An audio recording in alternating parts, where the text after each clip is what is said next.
Welcome to Flip It Furniture. My name is Amy, and today we're making over this French provincial dresser that I picked up at the thrift store for only $40. I don't always start my projects off knowing exactly what I want to do.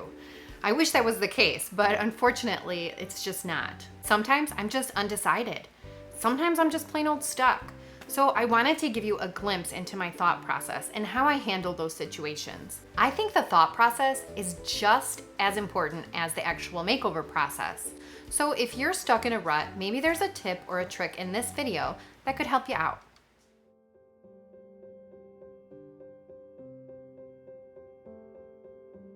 I removed all the latex paint and then I've thoroughly cleaned my piece with Dixie Belle's White Lightning.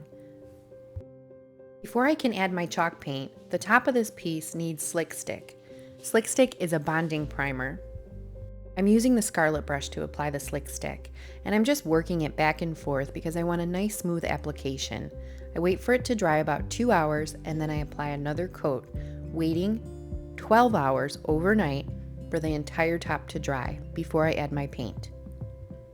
I'm using Dixie Belle's Boss Primer in the color gray for the bottom of this piece. Because the bottom's not slick, I don't need to use Slick Stick for the bottom, but I do want to prime this piece because it had some latex paint on it, so I just want to have a nice smooth prep surface.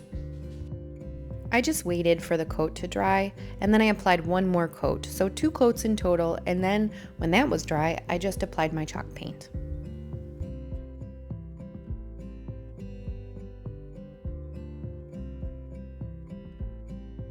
Here I'm applying the base coat. I love applying the base coat. This is my favorite part because this is where all my ideas come together. On this coat, you can make all the mistakes you want. You can refresh yourself on your technique, you can practice your blending. This is where if you decide that you don't like the colors you're using, it's okay because you can just paint right over them. So the base coat is like the decision-making coat. This is where I just really look at it and I'm thinking, no, that's not going to turn out good, or ooh, wow, look, these colors came together and made a brand new color. It's the practice coat. So I really take advantage of this time to perfect what I'm going to do on my second coat.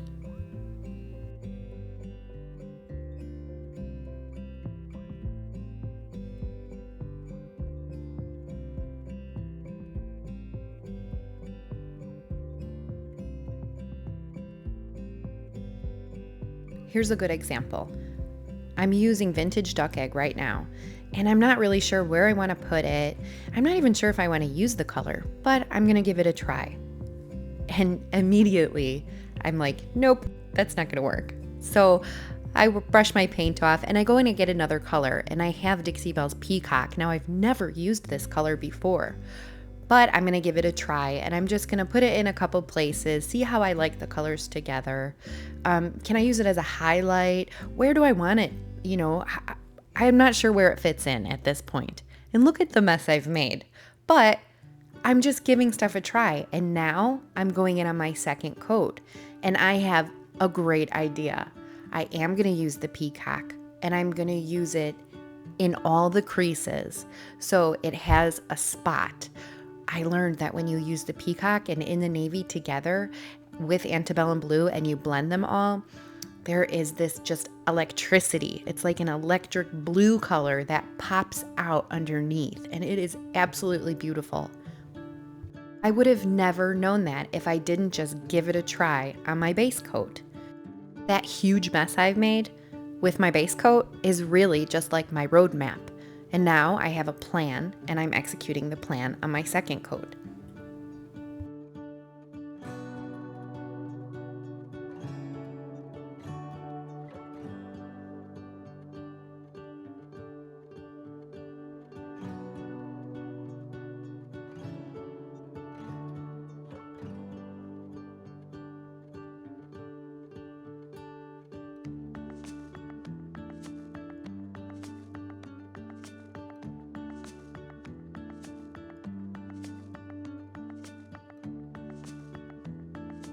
I've applied the color Peacock in all of the creases, and now I'm ready for in the navy. Now I'm just taking in the navy and I'm putting it right over that peacock. I'm gonna let peacock shine through in some spots and I'm gonna cover it in other spots. I'm not really focused on a super, super nice blend because these colors are so close to each other that I want them to stand out on their own also.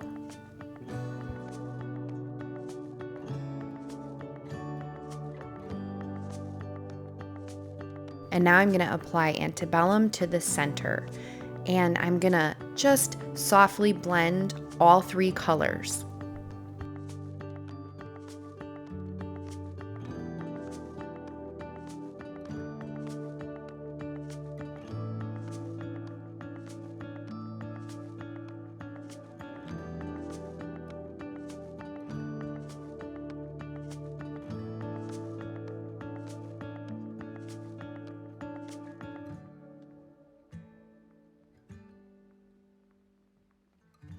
That's all the blending that I needed to do with the 3 paintbrushes. Now I'm taking my dry brush and I'm just feathering to perfect the blend. It's like I said, I don't want it to be too blended or you won't be able to see the 3 colors. So with this dry brush, I'm just softly going over it, making sure that there's no harsh lines. That's all.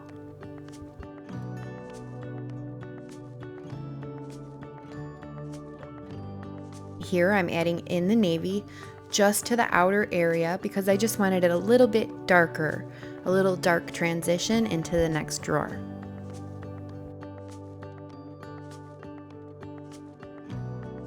That's it. That's my pattern now for this entire dresser.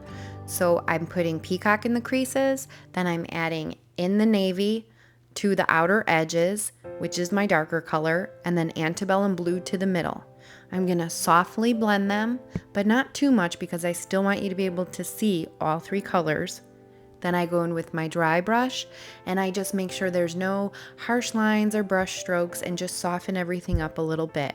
I'm constantly using my water mister because that's giving me that nice smooth finish.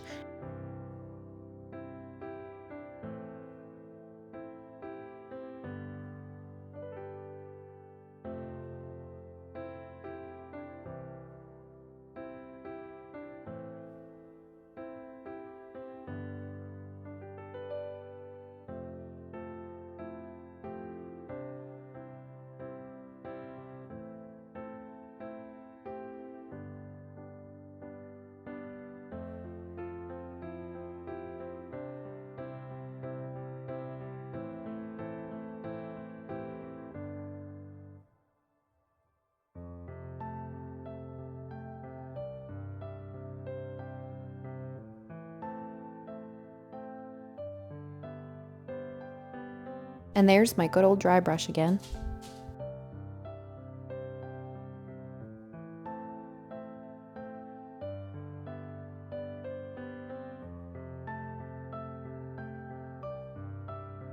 Now for the top.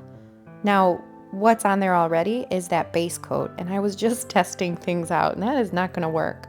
So I'm using antebellum blue on the entire top, and then on the edges, I'll go in with the peacock and in the navy. But for that flat surface on the top, it's just gonna be 2 coats of antebellum blue.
And we can't forget about the hardware. I'm applying 2 coats of slick stick to my hardware, waiting for it to dry in between coats, and then I wait a couple hours before I apply my chalk paint. You should wait about 12 hours before applying your chalk paint.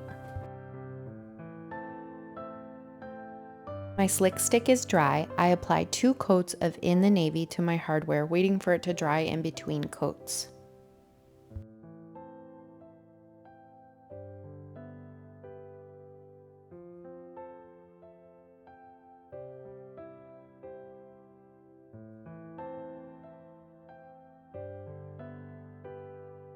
Then of course we need that pop of color, so on all the raised details I'm using gilding wax in the color gold.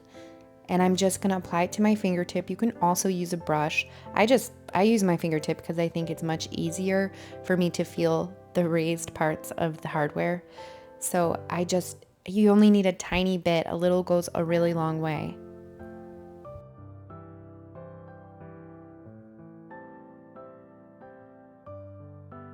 To seal the hardware, I'm using Dixie Belle's Gator Hide because it has that extra protection, but you could also seal it with a top coat.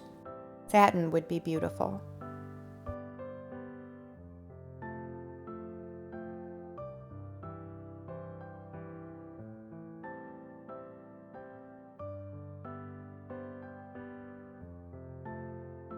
Now to seal the entire piece, I'm using Dixie Belle's top coat in satin. I knew that this satin top coat would make all 3 colors really pop.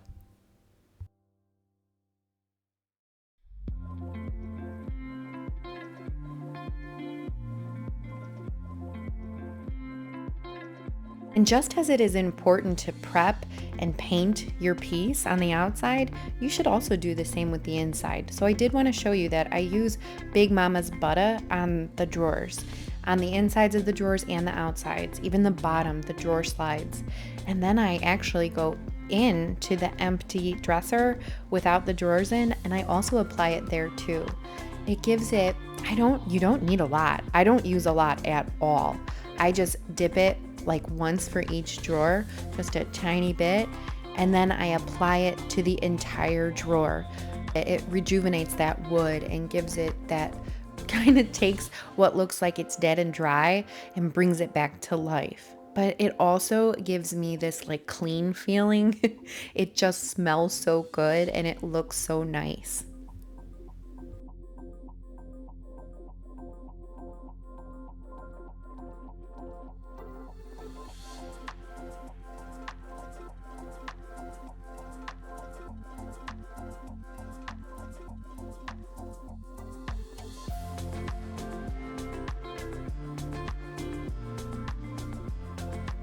I let it sit for about 5 minutes or 10 minutes, and then I take an old rag or an old t-shirt and I just wipe down any excess of the butter off. This is the dresser we started with, and here's what it looks like today.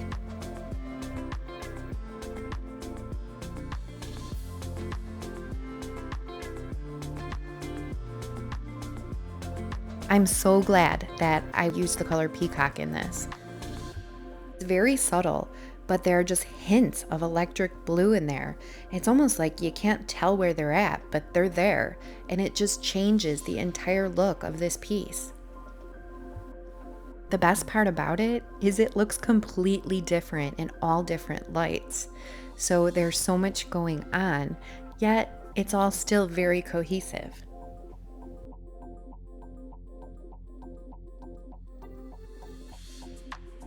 If you enjoyed this video, please hit the like and subscribe button, and I will see you next week.